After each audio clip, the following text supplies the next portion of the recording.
Assalamu Alaikum. Hi everyone. Good morning. Welcome back to my channel. இன்னைக்கு நம்ம சேனல்ல சூப்பரான ஒரு vlog தான் பார்க்க போறோம். இந்த vlog வந்து சனிக்கிழமை அன்னைக்கு எடுத்தது.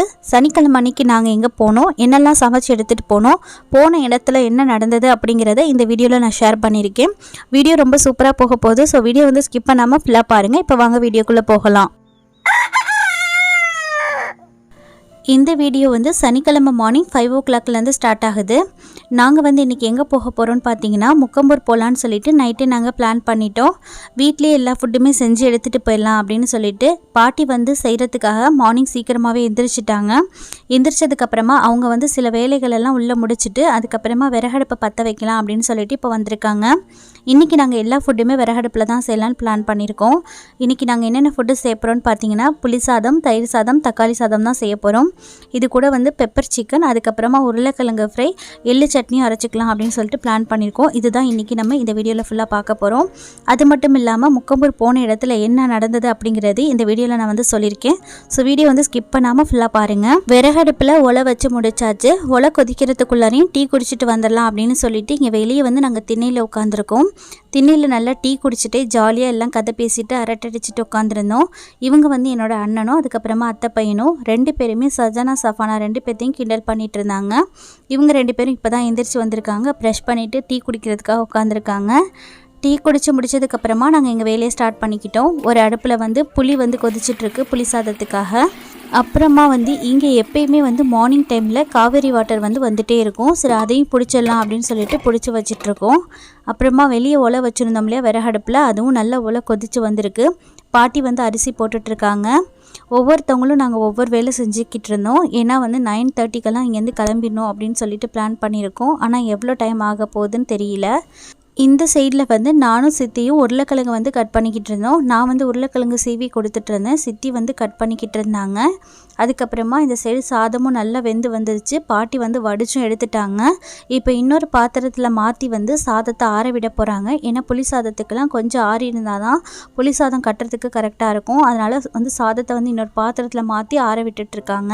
இங்கே பாட்டி வீட்டுக்கு வெளியே வந்து ஒரு நெல்லிக்காய் மரம் இருக்குது. அதில் நெல்லிக்காய் வந்து நிறைய காய் வச்சுருந்துச்சு. குழந்தைங்க வந்து பார்த்துட்டு எங்களுக்கு வேணும் அப்படின்னு சொல்லியிருந்தாங்க. சரின்னு சொல்லிட்டு அதை பறிச்சுட்டு அதுலேயுமே கொஞ்சம் நேரம் நாங்கள் வந்து என்ஜாய் பண்ணிக்கிட்டு இருந்தோம். பறிக்கிறதுக்காக எப்படி பறிக்கிறதுன்னு தெரியாமல் வாட்டர் பாட்டிலில் ஓட்டை போட்டுட்டு அதில் வந்து பறிச்சுட்டு அதுக்கப்புறமா சாப்பிட்டுட்டு இருந்தோம்.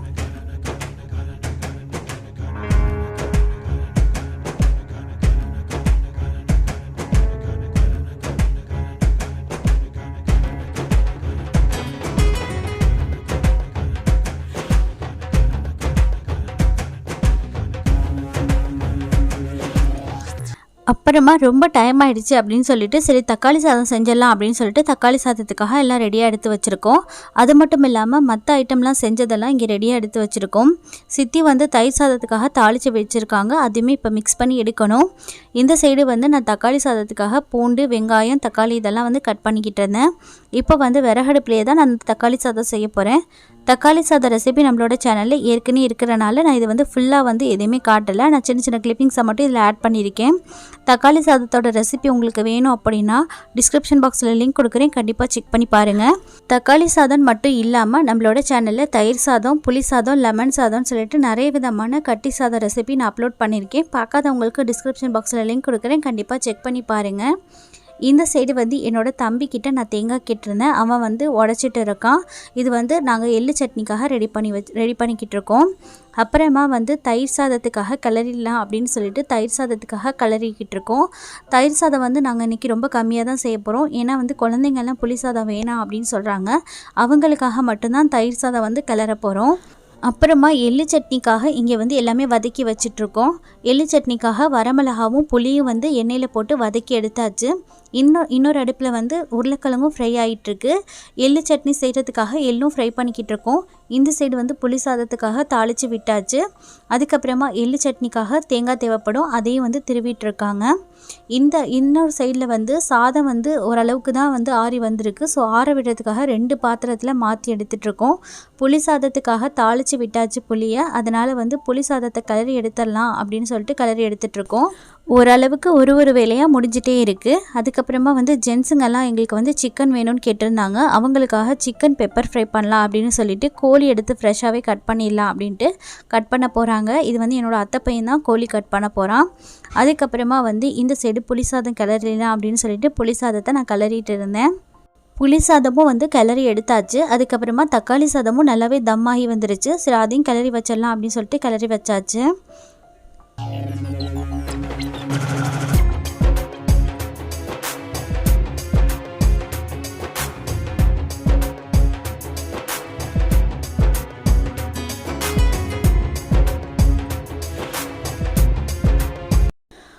ஓரளவுக்கு எல்லா வேலையும் வந்து முடிஞ்சிட்டே இருக்குது. இந்த சைடு வந்து காலை டிஃபனுக்காக பாட்டி வந்து இட்லி தான் இன்றைக்கி சுட்டு எடுத்துகிட்ருக்காங்க. அதுவுமே விறகடுப்புலையே தான் சுட்டு எடுத்துகிட்ருக்காங்க.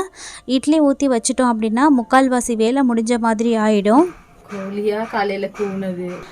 இந்த சைடில் வந்து சிக்கனை வந்து கட் பண்ணி க்ளீன் பண்ணி எடுத்துகிட்டு வந்துட்டாங்க. விறகடுப்பில் வந்து இட்லி ரெடி ஆகிட்டு இருக்கனால நான் வந்து உள்ளே இருக்க கேஸ் அடுப்பில் சிக்கன் பெப்பர் ஃப்ரை பண்ணிடலாம் அப்படின்னு சொல்லிட்டு ரெடி பண்ணிக்கிட்டு இருக்கேன். நம்மளோட சேனலில் வந்து சிக்கன் பெப்பர் ஃப்ரை வந்து ஆல்ரெடி அப்லோட் பண்ணியிருக்கேன். பார்க்காதவங்களுக்கு டிஸ்கிரிப்ஷன் பாக்ஸில் லிங்க் கொடுக்குறேன், கண்டிப்பாக செக் பண்ணி பாருங்கள். இந்த பெப்பர் ஃப்ரை வந்து புளி சாதம், தயிர் சாதம், சாம்பார் சாதம், ரசம் சாதம்னு சொல்லிட்டு எல்லாத்துக்கூடயும் ரொம்ப சூப்பரான காம்பினேஷனாக இருக்கும். கண்டிப்பாக ட்ரை பண்ணி பாருங்கள். இப்போ வந்து சிக்கன் பெப்பர் ஃப்ரையும் ரொம்பவே சூப்பராக ரெடி ஆகிடுச்சு. ஒரு வழியாக எல்லா வேலையும் முடிஞ்சிருச்சு. இங்கே வந்து நாங்கள் எள்ளு சட்னி அரைச்சாச்சு. அதுக்கப்புறமா உருளைக்கிழங்கு ஃப்ரை பண்ணியாச்சு. தயிர் சாதம், புளி சாதம், அதுக்கப்புறமா தக்காளி சாதம், சிக்கன் பெப்பர் ஃப்ரையும் ரெடி பண்ணி இங்கே இருக்குது. இப்போ இது எல்லாத்தையுமே வந்து டிஃபனில் பேக் பண்ணுறது மட்டும்தான் வேலை. அதனால் வந்து டிஃபன் எல்லாம் எடுத்து வச்சுருக்காங்க. இப்போ இதை வந்து பேக் பண்ணிவிட்டு இங்கேருந்து நாங்கள் வந்து கிளம்ப போகிறோம்.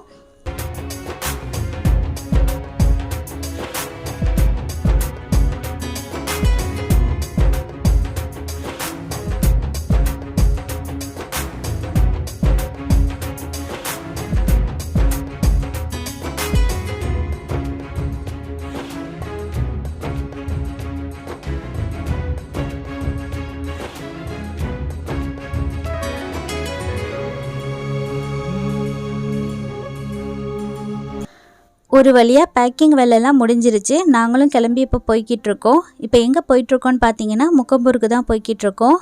முக்கம்பூர் போகிறது வந்து 2-3 நாளாகவே பிளான் பண்ணி இன்றைக்கி தான் நாங்கள் போயிட்டுருந்தோம். அதாவது சனிக்கிழமை 1ஆம் தேதி அன்றைக்கி தான் நாங்கள் கிளம்பி போனோம். ஒரு வழியாக முக்கம்பூர் வந்து ரீச் ஆகிட்டோம். முக்கம்பூருக்கு வந்து ரெண்டு பாதை இருக்குது. ஒரு சைடு வந்து பாலம் உடஞ்சிருக்குன்னு சொல்லிட்டு இந்த மாதிரி வேறு சைடில் விட்டுட்டு இருந்தாங்க. நாங்களும் வந்து ரீச் ஆகிட்டோம். முக்கம்பூருக்குள்ளே வந்த உடனே இந்த தண்ணியெல்லாம் பார்த்துட்டு நாங்களும் குழந்தைங்களும் ரொம்பவே ஜாலியாக இருந்தோம். இங்கே குளிச்சுட்டு நல்லா ஜாலியாக என்ஜாய் பண்ணிட்டு போகலான்னு இருந்தோம். ஆனால் முக்கம்பூருக்குள்ளே வந்ததுக்கப்புறமா தான் எங்களுக்கு தெரிஞ்சது இங்கே வந்து 3 நாள் வந்து லாக்டவுன் பண்ணியிருக்காங்கன்னு. நாங்கள் வந்து கொஞ்ச நேரம் இந்த தண்ணியை பார்த்துட்டு அதுக்கப்புறமா பார்க்குக்குள்ளே போனோம். பார்க்குக்குள்ளே வந்த உடனே ஒரு 1/2 hour மாதிரி நாங்கள் வந்து உள்ளாரக்க நின்றுருந்துருப்போம். பார்க் வந்து லாக்டவுன் அப்படிங்கிறனால எந்த ஒரு மெயின்டெனன்ஸுமே இல்லை. அது மட்டும் இல்லாமல் நிறைய ஆட்களும் யாருமே இல்லாமல் இருந்தாங்க. ஆனால் சுற்றி பார்க்குறதுக்கு ரொம்பவே அழகாக இருந்தது. குழந்தைங்க வந்து வெளியே வரவே மாட்டேன்னு சொல்லிட்டாங்க. அந்த அளவுக்கு வந்து நல்லா குழந்தைங்க விளையாண்டுட்டு ஜாலியாக என்ஜாய் பண்ணிகிட்டு இருந்தாங்க.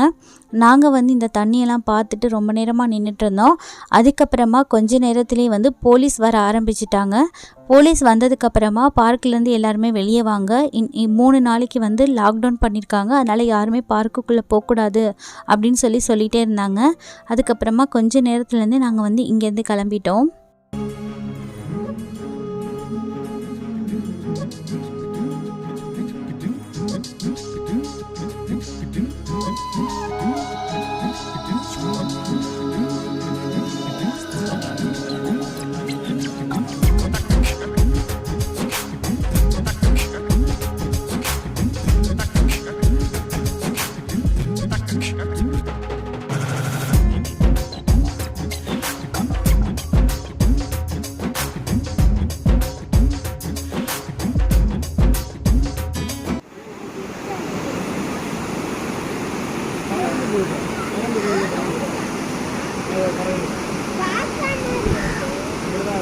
முக்கம்பூர்லேருந்து கிளம்பி டைரெக்டாக நாங்கள் வீட்டுக்கு வந்து ரீச் ஆயாச்சு. ஆனால் வீட்டுக்கு வந்ததுக்கப்புறமா குழந்தைங்கள்லாம் ரொம்ப அழுவ ஆரம்பிச்சிட்டாங்க. நாங்கள் வேறு எங்கேயாவது போகணும் விளையாடணும்னு சொல்லிட்டு. அப்புறம் ஜென்ஸுங்க எல்லாமே சேர்ந்துட்டு பார்க் ஏதாவது எங்கேயாவது ஓப்பனில் இருக்கான்னு சொல்லிட்டு பார்க்க போயிட்டாங்க. ஆனால் லேடிஸ் எல்லாமே நாங்கள் குழந்தைங்கள்லேருந்து எல்லாருமே வந்து சாப்பிட உட்காந்துட்டோம். வீட்டிலே வந்து நாங்கள் எல்லாருமே சாப்பிட்டு முடிச்சிட்டோம். அதுக்கப்புறமா வந்து எங்கள் மாமாவோட ஃப்ரெண்டு வந்து தோப்பு வச்சுருக்காங்க. சரி அங்கே போகலாம் அப்படின்னு சொல்லிட்டு இப்போ நாங்கள் வந்து தோப்புக்கு வந்திருக்கோம். தோப்புக்கு வந்ததுக்கப்புறமா இங்கே குழந்தைங்க எந்த அளவுக்கு ஜாலியாக என்ஜாய் பண்ணாங்க அப்படிங்கிறத நீங்களும் பாருங்கள்.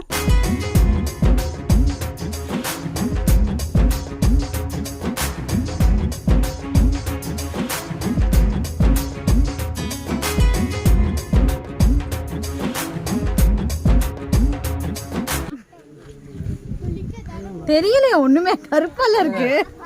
நான் தான் ஆட்டோக்காருங்க, வாடகை கொடுக்கலங்க.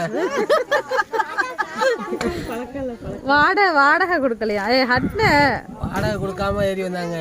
அது ரோடு மோசமான ரோடுங்க, டெலிவரி ரோட்ல கூப்பிட்டு வந்திருக்காங்க.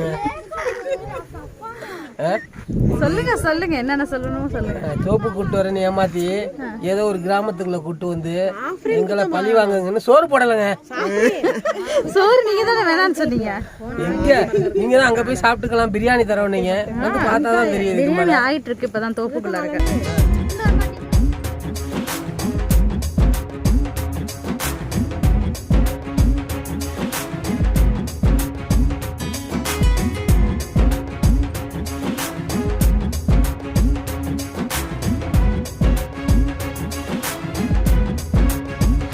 தோப்புக்குள்ளே வந்த உடனே தோப்பு சுற்றி நல்லா வந்து க்ரீனரியாக இருந்தது, பார்க்குறதுக்கே ரொம்ப அழகாக இருந்தது. அது மட்டும் இல்லாமல் தோப்புக்குள்ளே இந்த மாதிரி வந்து மாமரங்கள் நிறைய சுற்றி இருந்தது. அது வந்து அதில் மாங்காய் அடித்து சாப்பிட்டுட்டு, அது மட்டும் இல்லாமல் அந்த மாமரத்தில் குழந்தைங்க வந்து தொட்டி கட்டி விளையாண்டுக்கிட்டு போர் செட்டில் குளிச்சுட்டு நல்லாவே என்ஜாய் பண்ணியிருந்தாங்க.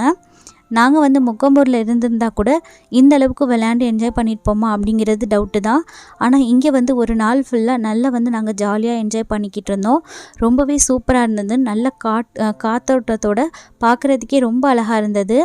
இந்த பூ பேர் வந்து மனோரஞ்சிதம்னு சொன்னாங்க. இது நல்ல வாசனையாக இருந்தது. தேங்காய் எண்ணெயில் போட்டு தலைக்கு தேய்க்கிறது அப்படின்னு சொன்னாங்க. இந்த இடம் பாருங்கள் எவ்வளோ அழகாக இருக்குன்னு. நல்ல காத்தோட்டத்தோடு ரொம்பவே சூப்பராக இருந்தது. இந்த தோப்புக்குள்ளாரக்க வந்து ஒரு வீடும் இருக்குது. அவங்க வந்து இந்த தோப்பை வந்து மெயின்டைன் பண்ணுறவங்க தான் இதில் வந்து தங்கியிருக்காங்க. எவ்வளோ அழகாக இருக்குது அப்படின்னு நீங்களும் பாருங்கள்.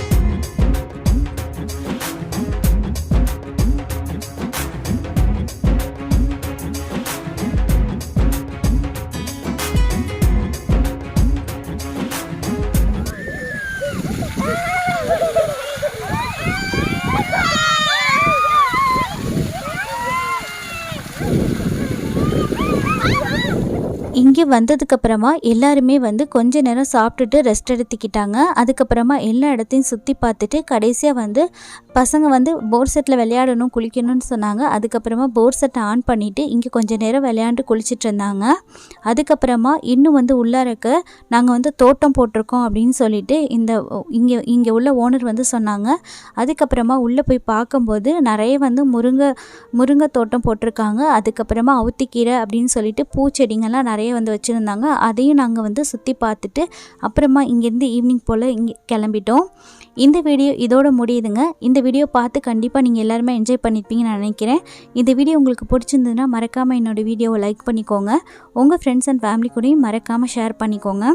என்னோடய சேனலை இப்போ தான் நீங்கள் ஃபர்ஸ்ட் டைம் பார்க்குறீங்க அப்படின்னா மறக்காமல் சேனலை சப்ஸ்கிரைப் பண்ணிக்கோங்க. இதே மாதிரி வேறு சூப்பரான வீடியோவோட உங்களை மீட் பண்ணுறேன். ஓகே ஃப்ரெண்ட்ஸ், பாய். அஸ்ஸலாமு அலைக்கும். தேங்க்ஸ் ஃபார் வாட்சிங்.